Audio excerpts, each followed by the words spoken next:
The signal came through at 3:47. Universal time, cutting across every frequency that Earth deep space monitoring station had been scanning for the past 8 years. Rita Hayes almost missed it. She had been reviewing old data logs, trying to find patterns, cosmic background radiation, when her equipment started screaming.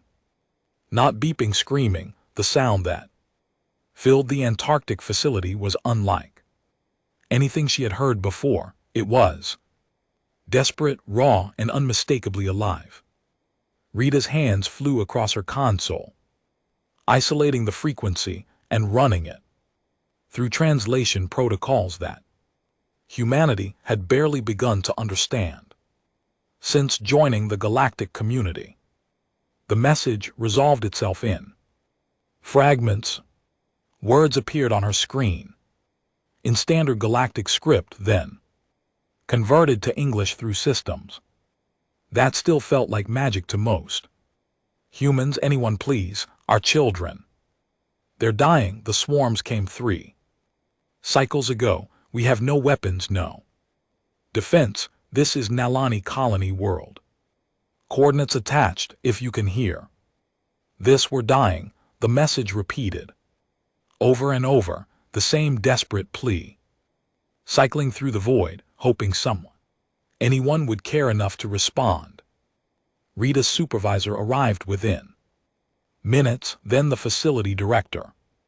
Within an hour, the message had reached Earth's Unified Defense Council, and within 3 hours, every major government on the planet had convened emergency sessions. The galactic response came faster than expected. Multiple species sent official communications to Earth's diplomatic channels. The messages varied in tone, but shared the same basic content: stay out of it. The nanny were too far into contested space. The Kree swarm was too dangerous. Intervention would destabilize regional politics. Some species were more direct, suggesting that humanity should focus on understanding its place in galactic civilization before attempting heroics. Ambassador Lena Aki read these messages aloud during the emergency council meeting. She stood in the center of a holographic conference room surrounded by the faces of leaders from every continent. Some appeared in person, others projected in from their respective capitals. All of them looked tired. Humanity had spent 8 years trying to prove they weren't the dangerous primitives that most galactic species believed them to be. The Valoran collective advises against intervention. Ak continued scrolling through another message. They suggest we lack the experience for this type of operation. The Trail Union reminds us that the Nalani chose to settle in unsecured territory and must accept the consequences of that choice. Admiral David Cross, commander of Earth's primary defense fleet, slammed his fist on the table hard enough to make several holograms flicker. They're telling us to let children die because of politics. They're telling us to know our place. Ak replied quietly, we've been part of this community for less than a decade. Most species still remember their first contact. Reports about us: wars, weapons, aggressive expansion across our own solar system. They're afraid we'll make things worse, or they're afraid we'll show them up, muttered General Park from the Seoul Command Center. The debate raged for another 2 hours. Every argument that had ever been made about humanity's role in the galaxy surfaced again. Some leaders worried about overstretching their forces. Others questioned whether Earth had the right to intervene in alien affairs. A few wondered if this was a trap designed to test humanity's restraint. Rita watched the proceedings through live feed from her station in Antarctica. She had been asked to remain on duty, monitoring the Nalani signal. For any changes, it hadn't changed. The same desperate words repeated endlessly. A digital ghost crying out in the dark. She pulled up the coordinates that had been attached to the distress call. The Nanny Colony world was 47 light years from Earth. Their star system sat in a region that galactic maps labeled as disputed territory, which apparently meant that nobody wanted to defend it. But several species claimed ownership rights. The planet itself appeared to be a garden world rich in vegetation with 3 moons and a stable orbit. Rita zoomed in on the most recent surveillance data that Earth's long-range probes had gathered. The images were weeks old, but they showed a world that should have been thriving. Instead, she saw burned scars across the major continents, orbital debris where stations used to be, and on the largest moon, something that looked like massive hives spreading across the surface like a plague. The Kree swarm. Rita had read the limited intelligence reports available on them, a hivemind species that reproduced rapidly and consumed resources with terrifying efficiency. They moved through space in living ships, establishing breeding grounds on moons and asteroids before overwhelming their target worlds. Most species avoided them entirely. Those who couldn't simply evacuated and mourned their losses. Admiral Cross appeared on her screen, suddenly, his face filling her monitor. Hayes, you're the one who found the signal? Yes, sir. In your professional opinion, how long do they have? Rita looked at her data. The signal strength had decreased by 3% in the past 6 hours. Based on degradation patterns, I'd say the primary transmission station will fail within 72 hours. After that, she didn't need to finish the sentence. Cross nodded. The council just voted. We're going. Rita felt something release in her chest that she hadn't realized was tight. Sir, the other species said. I know what they said, Cross interrupted, but here's what I think.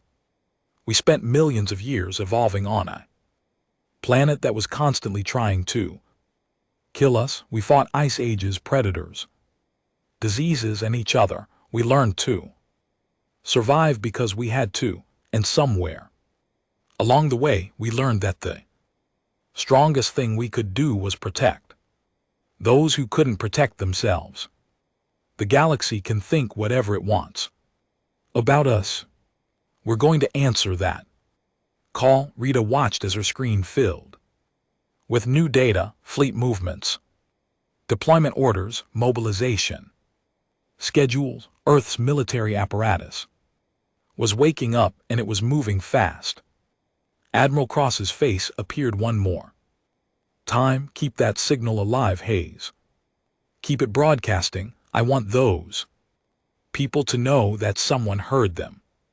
Someone is coming. The transmission ended. Rita turned back to her console and began boosting the signal, adding Earth's own relay station to amplify the nanny's desperate cry. But this time, she added something new to the transmission, a response in galactic standard script. Message received. Help is coming. Hold on. 47 light years away. She hoped someone was still alive to receive it. The fleet assembled faster than anyone thought possible. Ships that had been scattered across Earth's solar system converged on the launch coordinates. Within 18 hours, crews that had been on leave were recalled. Supplies that had been earmarked for training exercises were redirected to combat operations. The entire planet shifted into a mode that most species only achieved during existential threats to their home worlds. Colonel Anna Reeves stood in the tactical planning room aboard the flagship Resolute, studying holographic projections of the Nalani system around her. Representatives from 15 different nations argued about approach vectors and engagement protocols. The noise should have been chaotic, but to Reeves, it sounded like music. These people had spent their entire lives preparing for threats to Earth. Now they were planning to defend a world they had never seen. The Creole 3 key positions, Reeves said, her voice cutting through the debate. The room fell silent. They've converted the moons into breeding grounds. Intelligence suggests each moon produces approximately 50,000 drones per cycle. They're using the moons as bombardment platforms, raining biological pods onto the planet's surface. A Brazilian commander named Silva leaned forward. What about the planet's defenses? Minimal, Reeves replied. The Nalani are a peaceful species. Their entire defense strategy consisted of early warning systems and evacuation protocols.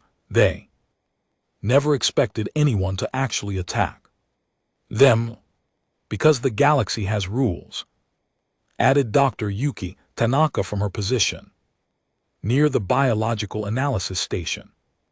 Most species conduct warfare through formal declarations, limited engagement zones, and negotiated settlements. CRT don't follow those rules. They're a hive mind. They consume, reproduce, and move on. Sergeant Roy Bennett, who had been silent until now, spoke up from the back of the room. So we're going to fight bugs that don't negotiate on a world full of civilians who don't know how to fight, while the rest of the galaxy watches and judges us. That's about right, Reeves confirmed. Bennett grinned. Sounds like Tuesday. The comment broke the tension in the room. Laughter rippled through the assembled officers, dark and knowing. These were people who had survived conflicts on Earth, a planet where evolution had been a constant arms race. For billions of years, they understood something that most galactic species had forgot. Sometimes survival meant embracing violence with precision and purpose. The fleet entered slip space 6 hours later, 63 ships carrying 12,000 personnel. Every vessel was packed with supplies, weapons, and equipment that had been designed for defending Earth from threats that most aliens considered paranoid fantasies: kinetic weapons, chemical explosives, biological countermeasures. Humanity had spent centuries perfecting the art of killing things that wanted to kill them first. During the 3-day journey through slip space, the fleet transformed into a mobile military academy. Veterans shared tactics with rookies, engineers modified weapons based on limited intelligence about Kree biology. Medical teams studied Nalani physiology to prepare for possible civilian casualties. Every spare moment was used to prepare, adapt, improve. Dr. Tanaka became the most popular person on the Resolute. Her xenobiology lectures were packed with soldiers eager to understand their enemy. She explained how the Kree communicated through pheromones, how their drones operated on instinct directed by higher-level controllers, how their entire species functioned as a single organism spread across millions of bodies. They're efficient, Tanaka explained. During one session, every action serves the hive.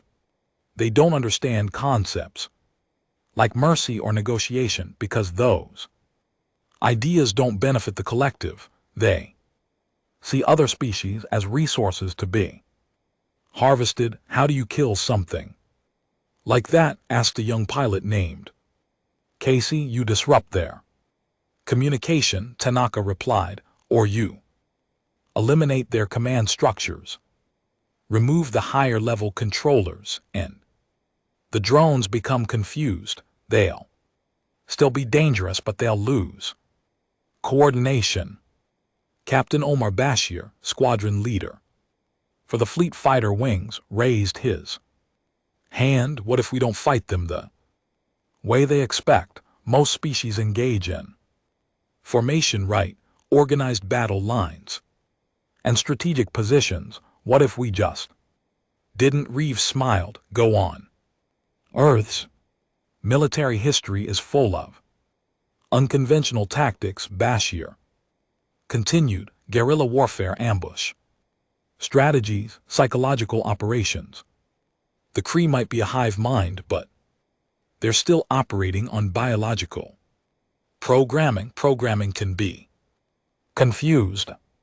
The idea spread through the fleet like wildfire. By the time they were 12 hours from their destination, every unit had developed contingency plans that violated standard galactic combat doctrine. They would hit fast, hit hard, and hit from directions the Kree wouldn't predict. Admiral Cross addressed the entire fleet the night before they dropped out of slip space. His face appeared on every screen throughout all 63 ships. Tomorrow we arrive at a world under siege. Cross began. The species we're going to help don't know us. Most of them probably don't even know Earth exists. They didn't call us specifically. They called out into the void, hoping anyone would answer.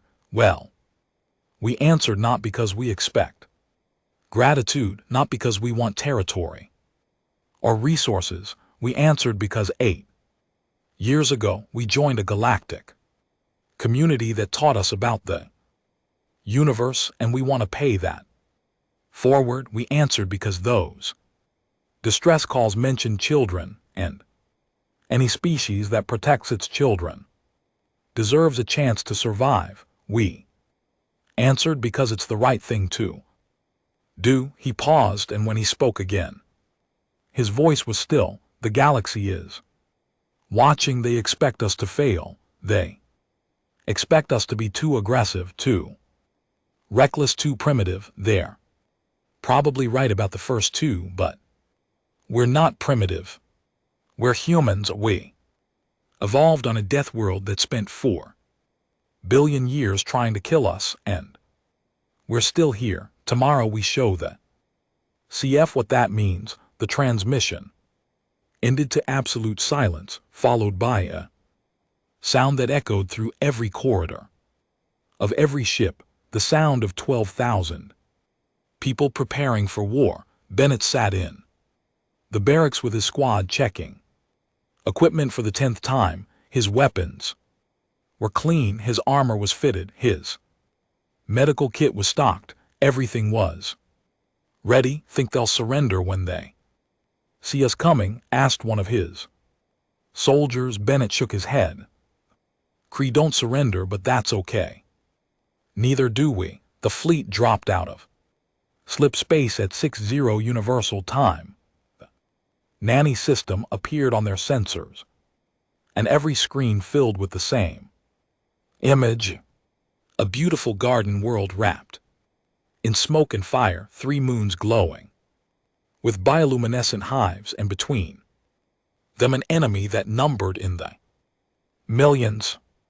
Admiral Cross's voice came through on all channels, calm and certain. All ships, this is Resolute. Welcome to hell. Let's get to work. The Kree attacked within seconds of the human fleet's arrival. Their response was mechanical, predictable. 3 waves of biohips launched from the nearest moon, moving in perfect formation toward the new arrivals, each wave numbered in the hundreds, their chitinous holes reflecting the system's star-like moving constellations of death. The CFT-8 expected defensive formations. They expected the humans to establish a perimeter and protect their larger vessels while smaller ships engaged at range. That was how every species fought. That was the pattern. Humans ignored the pattern completely. The fleet scattered, not in retreat but in a chaos that looked like madness to any observer familiar with galactic naval doctrine. Ships broke formation and accelerated in seemingly random directions. Fighters launched and immediately dove toward the planet instead of engaging the incoming waves. The Resolute, the flagship that should have remained in protected space, charged directly at the largest concentration of enemy vessels. The Kree biohips attempted to adapt. Their formation shifted, trying to intercept the scattered targets, but humans didn't scatter randomly.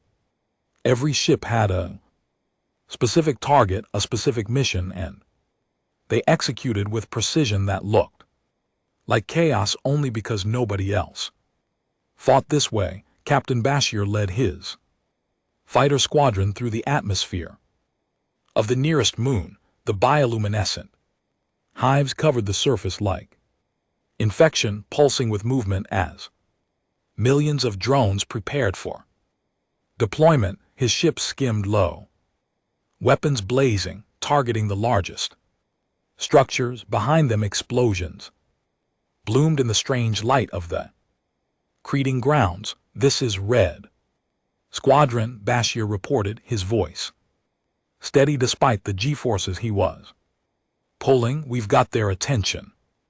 Moon 1's defenses are activating. Copy that, Red Squadron, Cross replied.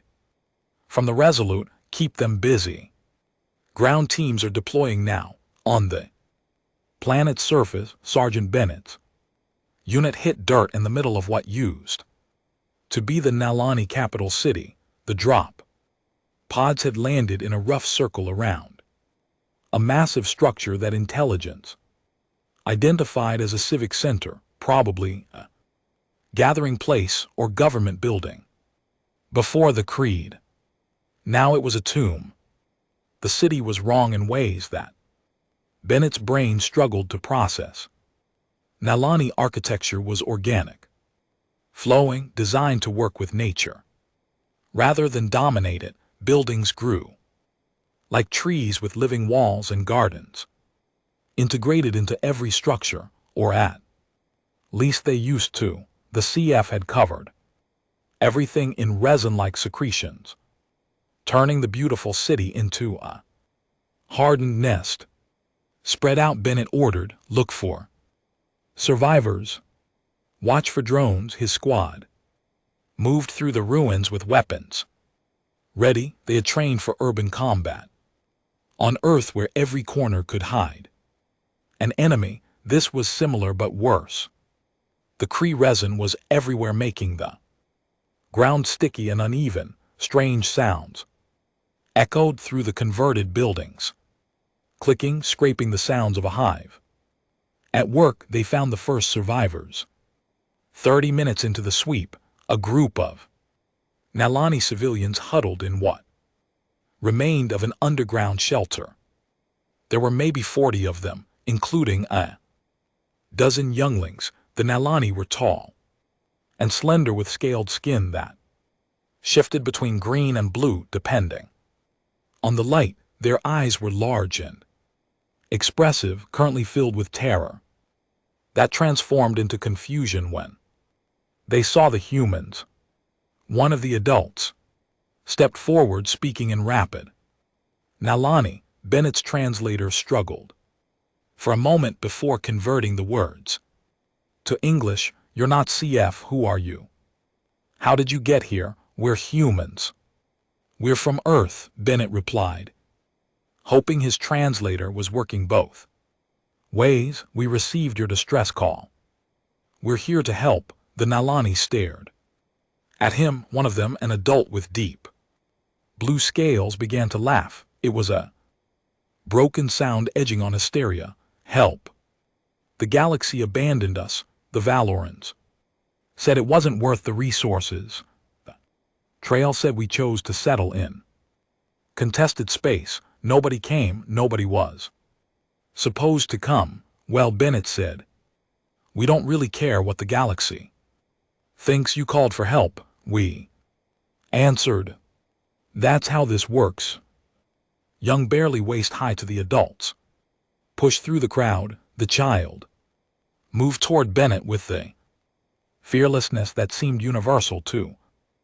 Younglings of any species, the child reached up and touched Bennett's armor, scales reflecting the glow from his helmet lights. Are you warriors? The child asked. Bennett knelt down to the child's level. Yeah, kid, we're warriors and we're going to keep you safe. The shelter's entrance exploded.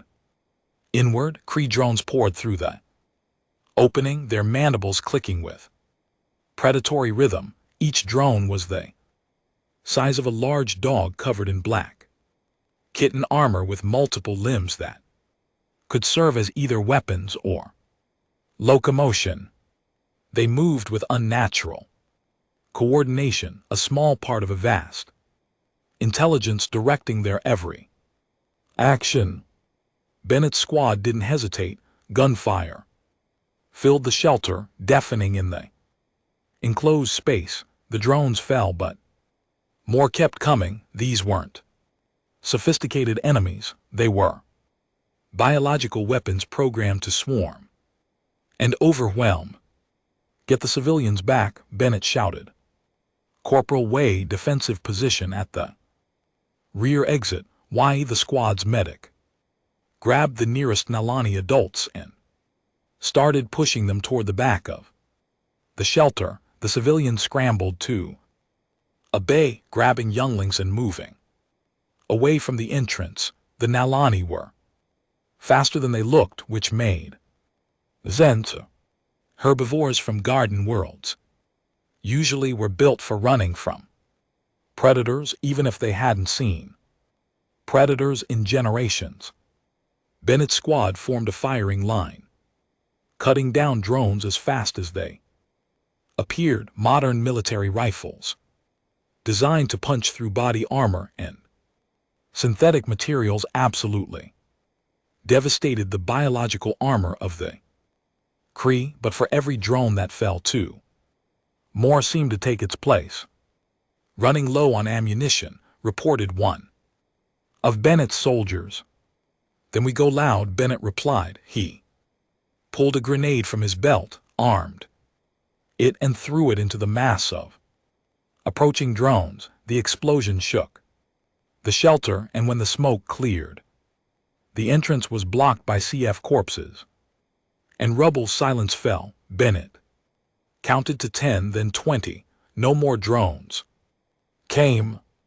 Everyone okay? He asked. His squad reported in minor injuries, nothing critical. Bennett turned to the Nalani civilians. They were pressed against the far wall, staring at the humans with expressions that Bennett couldn't quite read, fear or some combination of both. The adult with blue scales stepped forward slowly. You killed them. You just killed them all.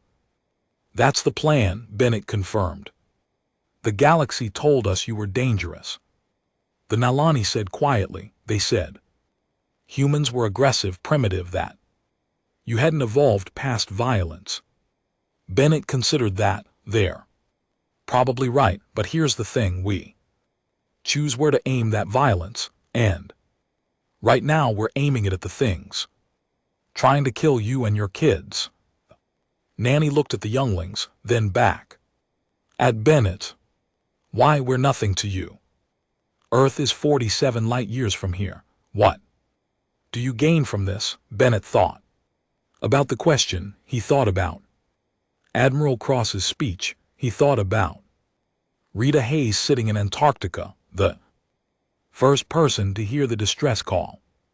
He thought about his own childhood, growing up in a world that had too many conflicts but had somehow learned to come together when it mattered, because you asked for help, Bennett said simply. And we could provide it, that's enough. The youngling who had touched his armor earlier ran forward again, this time wrapping small arms around Bennett's leg in what might have been a hug. The gesture seemed to break something in the other Nalani. Several of them began making sounds that the translator marked as crying, though they were different from human tears. Bennett's radio crackled. All ground units, this is Resolute. Primary orbital assault successful. Kree forces are regrouping. Prepare for second wave. Estimated arrival 15 minutes. Bennett looked at his squad, then at the Nalani. All right, people, we've got 15 minutes to fortify this position and evacuate. Civilians, let's move. The nanny stepped forward without being asked. Tell us what to do, said the blue-cowled adult. This is our world. We'll fight for it. Bennett smiled. Then let me show you how humans fight. Dr. Tanaka made her discovery in the most unlikely place. Captured Kree drone that had malfunctioned during the first wave. The creature was still alive, its nervous system firing erratically, trying to reconnect with the hive mind that no longer responded. She worked in a converted cargo bay aboard the Resolute, surrounded by biological scanning equipment and sample containers. The drone was restrained on an examination table, its chitinous body twitching with residual nerve impulses. Most scientists would have killed it. Immediately, Tanaka knew that living systems revealed more than dead ones. There she whispered, watching her scanner display, you're still trying to communicate. The drone was releasing pheromones in complex patterns, attempting to signal to controllers that weren't present. Tanaka's equipment captured and analyzed each chemical signature. After 6 hours of continuous observation, she found the pattern. The CFT didn't just communicate through pheromones, they navigated through them. Every drone, every controller, every biochip followed chemical trails laid down by higher level intelligence. If you disrupted those trails, you could make an entire swarm effectively blind. Tanaka ran to the bridge, her findings clutched in a data pad. Admiral Cross listened to her explanation with the focused intensity of someone who had spent decades making life or death decisions. How do we disrupt it? Cross asked. We synthesize a counter pheromone. Tanaka explained something that mimics their command structure but provides contradictory instructions. It won't kill them, but it will confuse them, make them turn on each other, attack their own forces. How long to produce it? 12 hours if we use every Balab on the fleet. Cross nodded. Make it happen. We'll buy you the time. On the planet's surface, that time was measured in blood and determination. The Kree had adapted to human tactics faster than anyone expected. The drones started moving in unpredictable patterns. The biohips began targeting human supply lines. Worst of all, the Kree had begun converting captured Nalani structures into fortified positions. Sergeant Bennett's squad had linked up with 4 other units, forming a defensive perimeter around what they Nalani called the sanctuary. It was a massive underground complex designed as an emergency shelter, now housing over 3,000 civilians. The entrance was a natural cave system that the Nalani had expanded and reinforced. It was defensible, but only if the humans could hold the approaches. The nanny, who had chosen to fight alongside the humans, had proven Surprisingly capable, they were. Herbivores, yes, but herbivores from a world that had once known predators. They remembered somewhere in their evolutionary memory what it meant to run and hide. Now humans were teaching them to stand and fight instead. A nanny named Breen had emerged as a natural leader. Among the civilians, Breen had been a teacher before the invasion, responsible for 30 younglings in a community learning center. Now Breen organized supply lines, coordinated civilian evacuations, and somehow managed to keep people calm despite the constant sounds of battle from above. The younglings are asking about the humans, Breen told Bennett during a brief lull in combat. They want to know why you came. What are you telling them? Bennett asked. That you're crazy, Breen replied, but there was warmth in the word. That humans are the only species in the galaxy insane enough to fight for strangers. Bennett laughed. Yeah, that sounds about right. The lull ended with the scream of air raid sirens that the humans had set up. Kree forces were massing for another assault. This time the drones weren't alone. The bioships had deployed something new, controller-class warriors, larger and more intelligent than the standard drones. Each controller directed hundreds of smaller units with terrifying efficiency. Positions, Bennett shouted. His squad spread across the defensive line, weapons ready. Beside them, Nalani. Civilians who had chosen to fight took up improvised weapons, sharpened metal poles, acid compounds derived from local plants. One enterprising group had figured out how to turn agricultural equipment into flamethrowers. The Kree came like a living tide, flowing over the ruined cityscape with single-minded purpose. Human weapons blazed, cutting down the front ranks. Nanny defenders used their natural speed to hit and retreat, luring drones into kill zones, but there were too many. For every crest that fell, 3 more took its place. We're being pushed back, someone shouted. Bennett assessed the situation in seconds. They couldn't hold this position. The line would break, and when it did, the CFT would pour into the sanctuary. 3,000 civilians, most of them younglings, would be slaughtered. He made a decision that would haunt him or define him, depending on whether they survived. All units fall back to secondary positions. Bennett's squad will hold the main approach. That's a suicide mission, Corporal Way said flatly. That's an order, Bennett replied. Get those civilians evacuated to the deep shelters. We'll buy you the time. His squad didn't argue. They understood. This was what soldiers did. They stood between the innocent and the darkness, and they didn't move until everyone else was safe.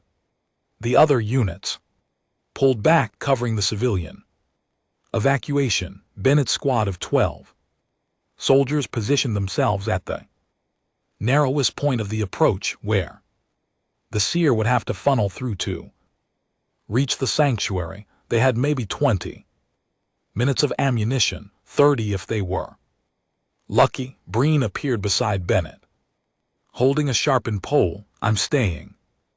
No, you're not. You need to protect those younglings. There are other adults who can do that. Breen said. You humans have a saying, don't you, about standing together. Bennett wanted to argue. He wanted to order this civilian to safety, but he saw the determination in Breen's eyes and recognized it. This wasn't bravado. This was someone who had decided that their world was worth dying for. All right, Bennett said, but you follow my orders. Yes, Sergeant. The Kree attacked with everything they had, wave after wave crashed against the human position. Bennett's squad fired until their weapons overheated, switched to secondary weapons, then went to melee. When the ammunition ran dry, they fought. With knives, with rocks, with their bare hands when nothing else remained. Breen stayed at Bennett's side, fighting with a ferocity that would have seemed impossible 3 days ago. The teacher had become a warrior, protecting younglings in the only way left available. The attack lasted 17 minutes. To Bennett it felt like hours. When the Kree suddenly withdrew, Bennett couldn't understand why. Then his radio crackled with Dr. Tanaka's voice, breathless with excitement. We deployed the counter pheromone. The Kree are turning on each other. Through the smoke and fire, Bennett watched as the Kree forces began attacking their own units. Controllers fought drones. Biohips fired on ground forces. The hive mind was tearing itself apart. Fall back, Bennett ordered. His squad, what remained of it, retreated toward the sanctuary. They were covered in Kree blood and their own, exhausted beyond measure but alive. Breen limped alongside him. Is it over? Bennett looked at the chaos spreading across the battlefield. The CFT were in full disarray, but there were still millions of them, and somewhere in orbit their command ship remained intact. Not yet, Bennett said, but we hurt them. We hurt them bad. The counter-Ramon worked for exactly 47 hours before the crept.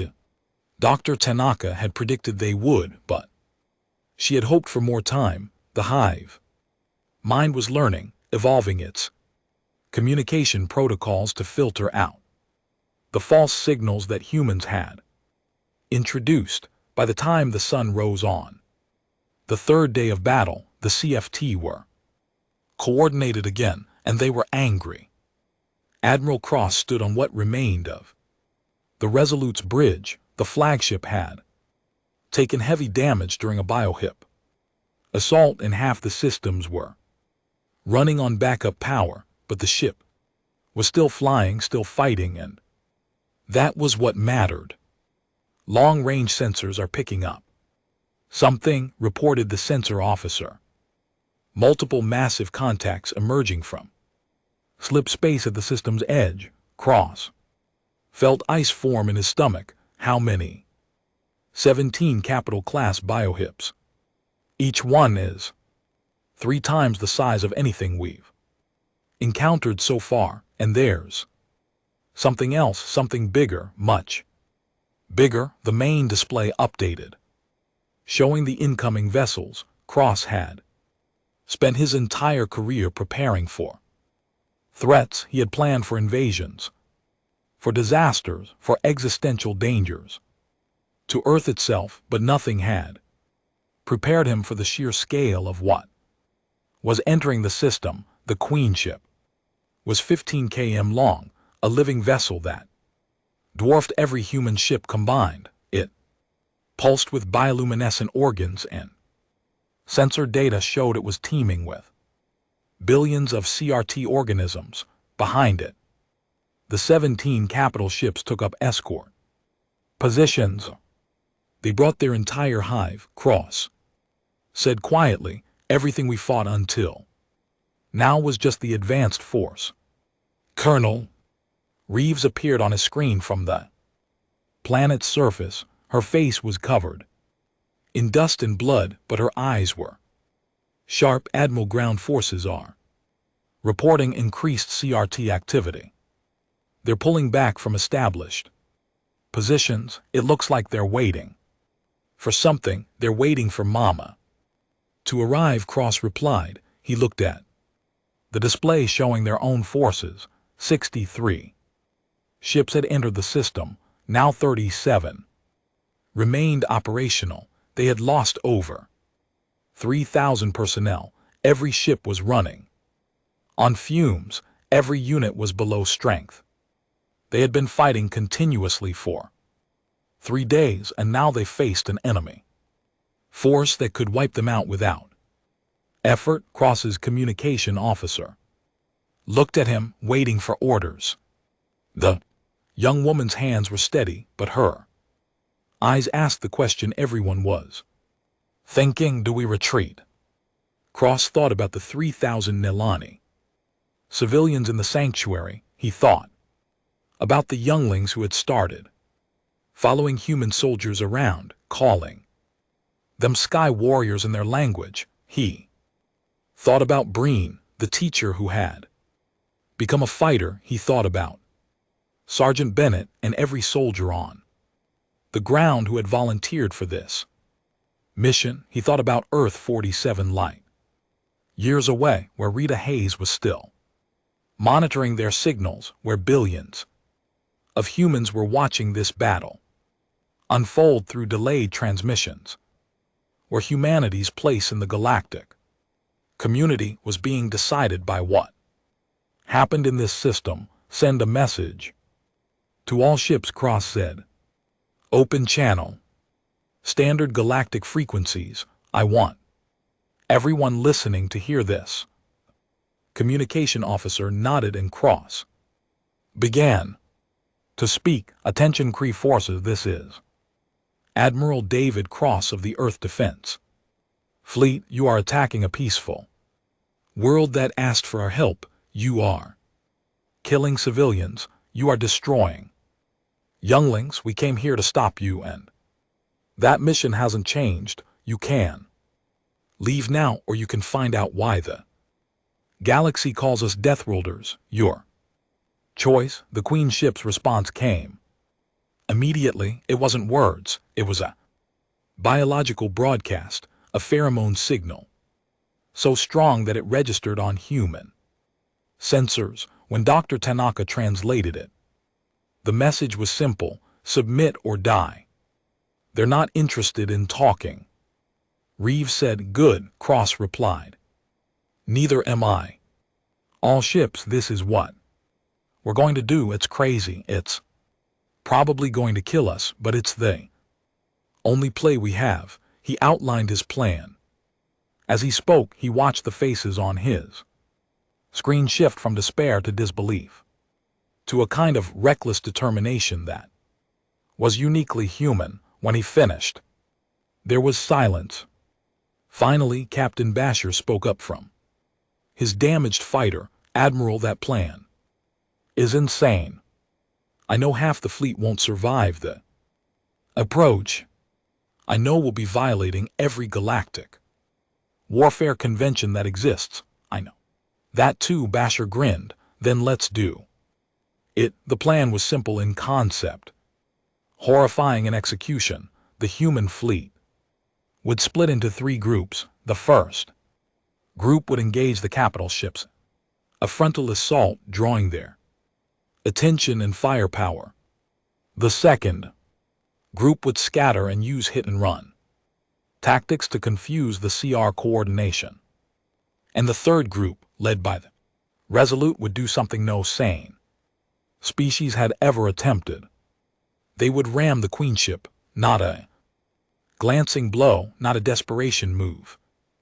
Calculated high-speed collision designed to the massive vessel and disrupt the hive mind at its source. The Resolute would become a 15,000-ton kinetic weapon, and everyone aboard knew they probably wouldn't survive the impact. All non-essential personnel to evacuation pods, Cross ordered. That means you two, Dr. Tanaka. I'm staying. Tanaka said. If we're going to hit that thing, you'll need someone who understands CRF biology too. Target the most vulnerable sections. Cross wanted to argue, but he saw the same look in her eyes that he had seen in Breen. These were people who had decided that this moment was worth everything. Fine, but when I give the evacuation order, you go. Understood? Understood, sir. The fleet moved into position. The creep ships advanced to intercept exactly as Cross predicted. They were powerful, coordinated, and completely confident in their superiority. They had never fought humans before. Battle that followed would be studied. For generations, human ships danced through Kree formations using tactics that defied logic. They rammed biohips. They detonated their own munitions at point-blank range. They turned every vessel into a weapon, every sacrifice into an advantage. Colonel Reeves watched from the planet, coordinating ground forces while the space battle raged above, there, tearing the fleet apart. No, said Bennett, standing beside her, they're buying us time. Every second they hold that fleet is another second for civilians to evacuate. At this rate, there won't be anyone left to evac. Bennett looked at the sky where human ships burned like stars. Then we better make sure those seconds count.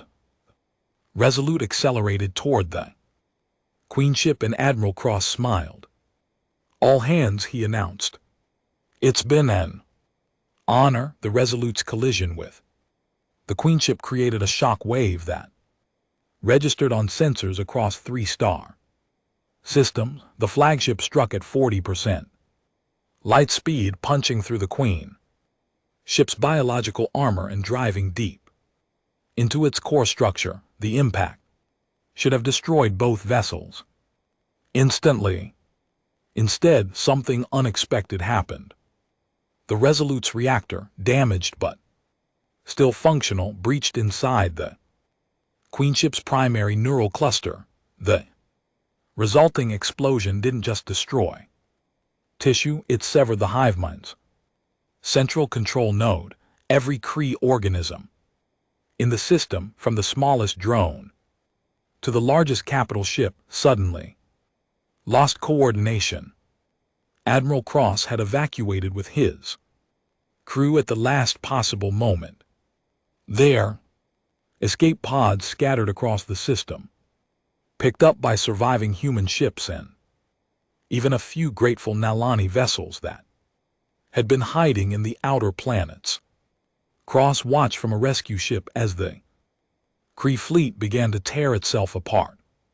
Without the Queen's coordinating intelligence, the hive reverted to base programming. Different sections of the swarm identified each other as threats.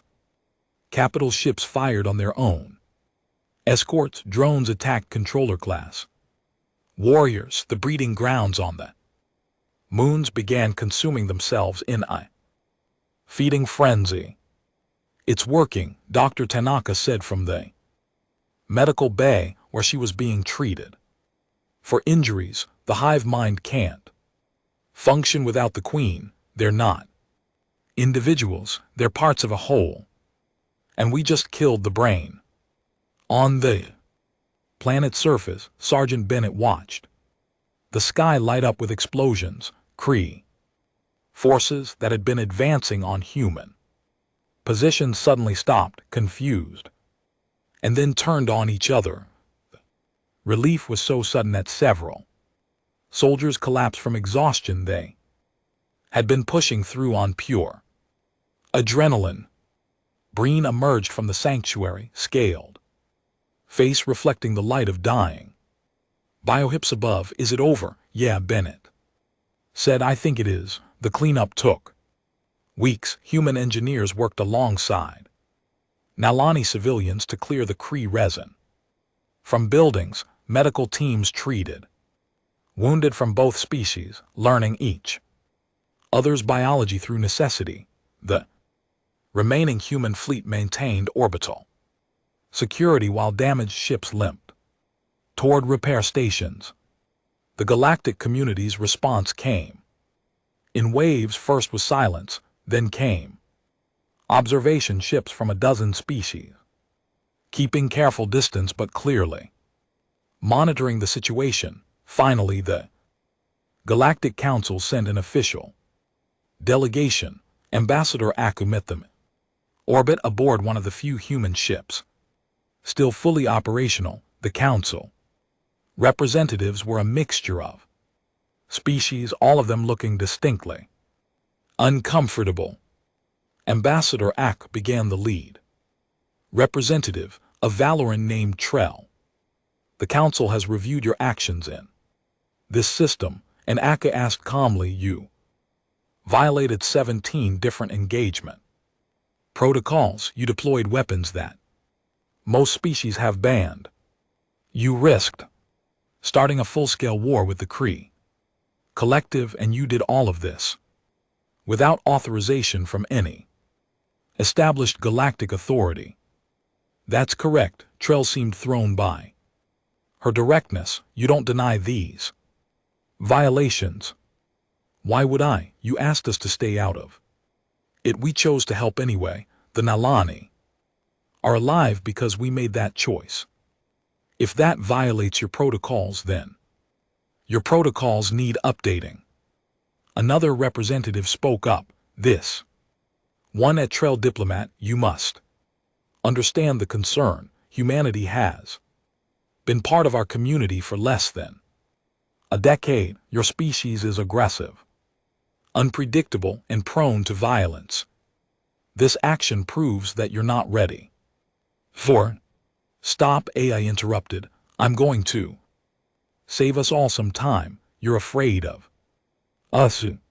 You've been afraid since first contact. You see a species that evolved through constant conflict, and you worry that will bring that violence to the galaxy. Well, you're right. We are violent. We are aggressive. Earth taught us to be that way because it was the only way to survive. But here's what you don't seem to understand. We choose where to direct that violence. We aim it at things that threaten the innocent, at forces that prey on the helpless, at anyone who thinks the strong can simply take from the weak without consequence. If that frightens you, good, it should. The delegation fell silent. Finally, Trell spoke again, and this time there was something different in his voice. Not fear, but perhaps respect. Nalani have formally petitioned for a defense treaty with Earth. The Council wanted to warn you that accepting such a treaty comes with responsibilities. We're awares, and you'll accept. Ack smiled. Representative, we traveled 47 light years to answer a distress call from people we'd never met. We fought a war we had no strategic reason to fight. We lost thousands of personnel protecting strangers. Do you really think we'd abandon those same people? Now, 3 months after the battle, the Nalani world had begun to heal. The crane was slowly being removed. New structures were rising beside the old. And in the center of what had been the worst fighting, the Nalani erected a monument. It was simple, a stone marker with 2 lists of names. On one side, the humans who had died defending their world. On the other, the Nalani who had fallen fighting alongside them. At the top was inscribed a phrase in both languages. They answered the call. Rita Hayes visited the monument during Earth's first official diplomatic mission to the planet. She stood in front of the names, thinking about the signal she had detected what felt like a lifetime ago. That desperate plea that had started everything. A nanny youngling approached her, scales shimmering blue green in the sunlight. The child couldn't have been more than 3 years old. In human terms, young enough that the war would be just a story to them. Someday. Are you from Earth? The youngling asked in careful practiced English. Yes, Rita replied. My parents say the Sky Warriors saved us. They say humans came when no one else would. Rita knelt down to the child's level. Your parents called for help. We just answered. Will you answer again if we call again? Rita thought about Admiral Cross's speech.